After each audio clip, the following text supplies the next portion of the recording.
dark.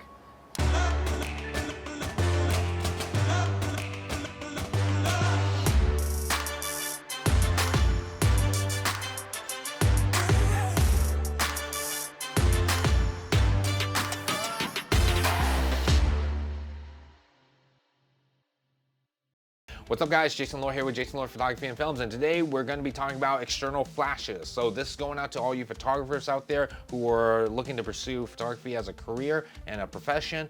So this is definitely one of the tools or equipment that you'll definitely want to have in your camera equipment when you're doing photographies both indoors and outdoors, because it's going to give you the shots that you want and also make editing your photos later on so much easier. So I'm going to talk about three different types of features that you want to look for in an external flash. And today I'm going to be using my Canon 430 EX2 speed light as a demonstration. All right, so the first feature you want to look for in a external flash is just the height of the flash from the lens itself, because what this is going to do is it's going to prevent a lot of red eyes. So basically it's like, you know how like when you take photos and you see someone's eyes lit up red? Well, that's usually due to the flash being too close to the lens itself, and it just creates a lot of red eyes in your subjects, and now that's going to give you even more work to do in post, having to fix all that. But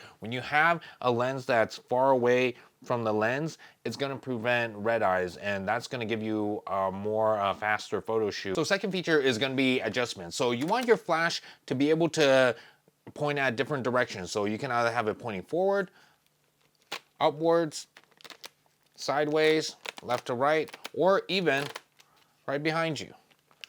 Now, the whole point of this is so that way you're not always constantly like pointing it right at the subject's face, and now, you know, the pictures comes out like with their faces like so shiny, like you're pointing a flashlight at them. It's not natural and it's very unappealing. Being able to point the flash at different directions, now what you can do is you can bounce the light off of the ceilings or even off the walls. You can even have it bounce right off the wall behind you, and now it just creates a more softer lighting into your subject's face. So that's just a great advantage to have, just to be able to, you know, point the light at different directions. So the third and final feature that you should have in your external flash is some settings. So you want the amount of settings that can give you like many options of controlling your flash or just letting the flash do the work for you. But for me, it's definitely having to be able to control the strength of the flash. So like for instance, if I'm taking a picture of someone outside and we're getting a picture in the shade, I just need a good amount of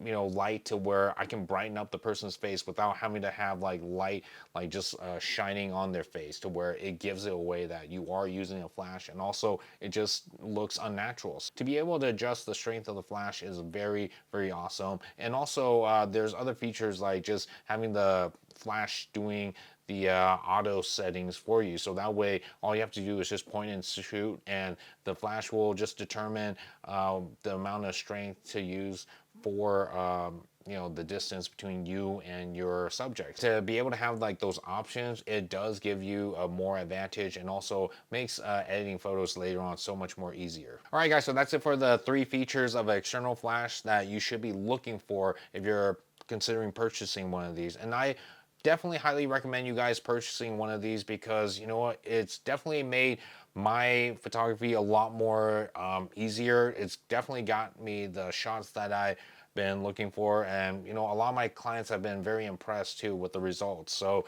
it's a little more expensive, but you know what, it's definitely worth it if you're pursuing a career as a, you know, professional photographer. So if you guys have any more questions too, especially about the one that I'm using right now, the Canon 430 EX2 speed light, then I'll definitely do another review fully on this particular flash. And if you guys have any more questions too about external flashes, you know, in general, definitely let me know in the comments below. And if you guys want to check out more of my work, you can find them on my social media network. And if you guys want to check out more videos too, definitely click on that subscribe button, and you'll get more updates on projects and events that I'll be a part of in a flash.